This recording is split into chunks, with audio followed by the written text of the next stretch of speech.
हर हर महादेव। प्रिय भक्तों, आप सभी को मकर संक्रांति की ढेरों सारी हार्दिक शुभकामनाएं। आज के दिन धर्मराज की कथा सुनने का भी नियम है, तो चलिए मैं आपको सुनाऊंगी धर्मराज जी की कहानी। अगर आपको वीडियो पसंद आए तो हमारे चैनल को लाइक और सब्सक्राइब जरूर करिएगा। पर आज सुनाई जा रही है पद्म पुराण की कथाएं। सुबह के समय पौष मास महात्मों की कथाएं भी आप सभी सुन चुके हैं। एक समय की बात है कि पृथ्वी लोक पर बबरू वाहन नाम का एक राजा हुआ करता था।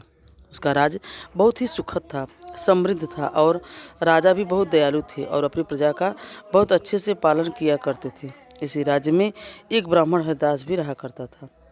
हरिदास एक तपस्वी और उसका विवाह गुणवती से हुआ था, जो कि बहुत ही सुशील, धर्मवती और पवित्रता स्त्री। गुणवती ने जीवन भर सभी देवी देवताओं की उपासना की, सभी प्रकार के व्रत किए और वह दान धर्म भी खोलकर किया करती थी। इसके अलावा अतिथि सेवा वह अपना धर्म मानती थी। ऐसी ही हंसी खुशी और ईश्वर की उपासना करते करते वो वृद्ध हो गई। उसकी मृत्यु हो गई।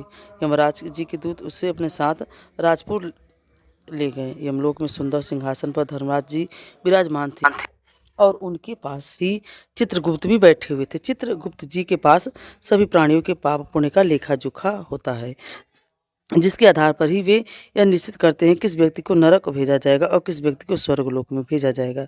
चित्रगुप्त प्रभु को प्राणियों का लेखा जोखा सुना रहे थे, तभी वहाँ यमदूत गुणवती को लेकर पहुंच गए। गुणवती उन्हें देखकर थोड़ी भयभीत हुई और मुंह नीचे करके खड़ी हो गई। चित्रगुप्त ने गढ़ के पाप पुण्य का लेखा जोखा निकाला और धर्मराज को बताया। धर्मराज जी ने पूछा, ब्यौरा देखा तो बहुत प्रसन्न हुए, परंतु फिर भी उनके मुख मंडल पर थोड़ी उदासी छाई हुई थी। देखकर गुणवती ने पूछा, प्रभु मैंने तो अपने सारे जीवन केवल सत्कर्म ही किए, दान पुण्य किया, व्रत उपवास किए, फिर आपके मुख पर यह उदासी छाई है, इसका क्या कारण है? कृपा करके मुझे बताइए, प्रभु मुझसे क्या भूल हुई?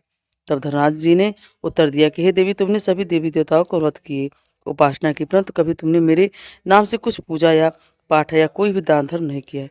ये धर्मराज जी यह बात सुनते ही गुणवती क्षमा याचना करने लगी और कहने लगी कि हे प्रभु, मुझे आपकी उपासना के बारे में कुछ भी पता नहीं था। मैं नहीं जानती थी कि आपकी उपासना कैसे करते हैं। कृपा करके मुझे यह धर्मराज की यह बात सुनते ही गुणवती क्षमा याचना करने लगी और कहने लगी कि प्रभु, मुझे आपकी उपासना के बारे में कुछ भी पता नहीं था। मैं नहीं जानती थी कि आपकी उपासना कैसे करते। कृपा करके मुझे वह उपाय बताए जिससे कि मनुष्य की आपकी कृपा के पात्र बन सके। प्रभु, मैं आपके श्रीमुख से आपकी भक्ति का मार्ग सुनना चाहती हूँ और मेरी यह इच्छा है कि मृत्युलोक अर्थात धरती पर वापस जाकर मैं वापस आपकी भक्ति करूँ और सभी मनुष्यों को इसके बारे में बताऊँ। धर्मराज जी ने उसकी विनती सुनकर कहा कि जिस दिन सूर्यदेव उत्तरायण में प्रवेश करते हैं, यानी कि मकर संक्रांति के दिन मेरी पूजा करनी चाहिए। उस दिन से लेकर पूरे 1 वर्ष तक मेरी पूजा करते हुए कथा सुननी चाहिए और एक दिन में पूजा या कथा छूट चाहिए छूट चाहिए। साथ ही पूजा करने वाले व्यक्ति को धर्म के इन 10 नियमों का भी पालन करना चाहिए। पहला नियम है धीरज रखना, संतुष्ट रहना। दूसरा नियम है अपने मन को वश में रखना, सभी को क्षमा करना। तीसरा नियम है चोरी या अन्य दुष्कर्म में लिप्त नहीं रहना।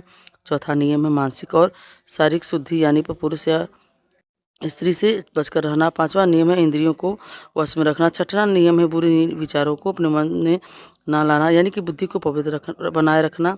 सातवां नियम नित्य पूजा पाठ और दान पुण्य इत्यादि करना। आठवां नियम व्रत करना और व्रत की कहानी सुनना। नौवां नियम है सच बोलना और सभी से अच्छा और सच्चा व्यवहार रखना, सभी के प्रति एक समान भाव रखना।